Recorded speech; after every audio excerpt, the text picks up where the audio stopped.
In the sleepy town of Maplebrook, where the clouds liked to puff into funny animal shapes, and the mailboxes sometimes whistled when they were happy, there stood a crooked little bookshop on the corner of Lemon Lane. Its sign read, "The Storyteller's Nook Beware. Books may bite." Most people thought it was just a joke. But children whispered something different at school, something far more exciting. They said that at exactly 7 minutes past midnight, the books inside came alive. Not just read aloud, alive-really alive. That's where Elsie comes in.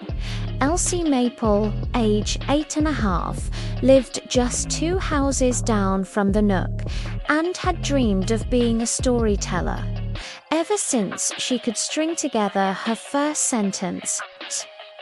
Her stories always began the same, once upon a twist, because she liked her tales with a surprise. She carried around a notebook everywhere and filled it with doodles of dragons, purple muffins with legs, and dancing ducks in tutus. But she had one problem. Every time she tried to read her stories aloud, nothing happened. No magic, no sparkle, no flying unicorns. One crisp autumn evening, Elsie sat at the window and spotted a flicker of orange light inside the Nook after hours. Her heart did a triple hop. Prickles and pancakes. She gasped, grabbing her notebook and tiptoeing out the door. She crept down the path with the quiet of a cat in fluffy socks and pressed her nose to the shop's smudged window. Inside, she saw him. Mr. Thistlewick, the shopkeeper, a tall man with a beard like whipped cream and spectacles perched on the tip of his nose. He wore a velvet robe with moons on the sleeves and was waving his hands over an open book.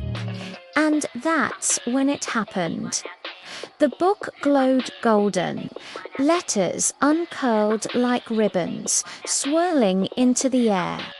And whoosh, a full-grown pirate with a rubber ducky on his shoulder leaped right out of the pages and stomped around the room, shouting, "ARRR, where's the coconut shampoo?" The books on the shelves applauded. Elsie clapped her hands over her mouth. It's true, she thought. They really do come, Elsie blinked. Stories can want.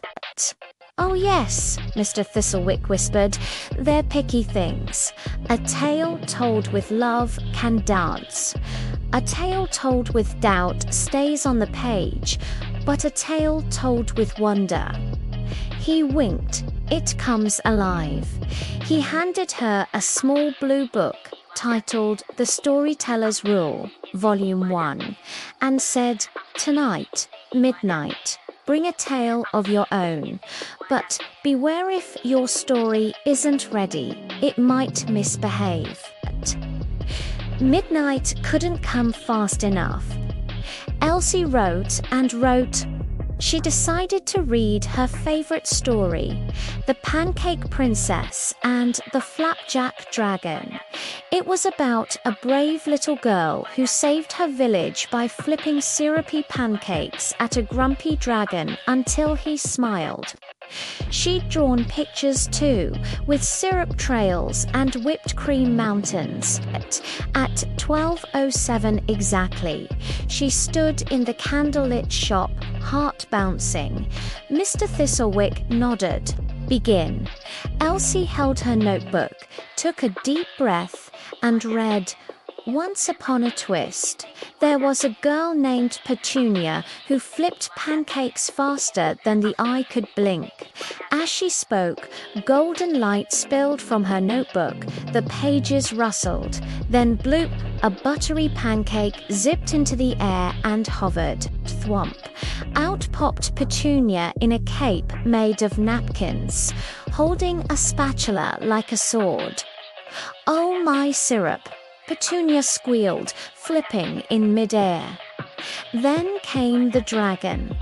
He popped out, yawning and grumbling. "Who dares disturb my drippy dreams?" He was enormous, purple, and had jam on his nose. The dragon stared, then snorted, then roared with laughter. "That's a good one," with a whoosh. The glowing light curled back into the book. Petunia waved, the dragon yawned, and they both floated back into the pages, landing softly. The notebook closed with a puff of powdered sugar. Elsie flopped onto the floor. That was awesome. Mr. Thistlewick handed her a peppermint cookie. "Your tail danced." But remember, the storyteller must guide the tale. Words are wild. Magic. Yes, but wild.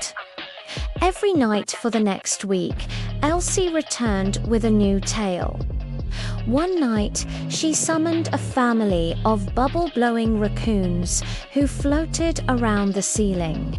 Another, she read a poem so gently that a sleepy cloud drifted out and snuggled around her feet.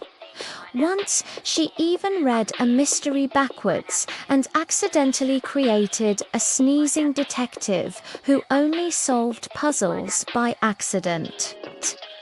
But the best tale of all happened on a Tuesday.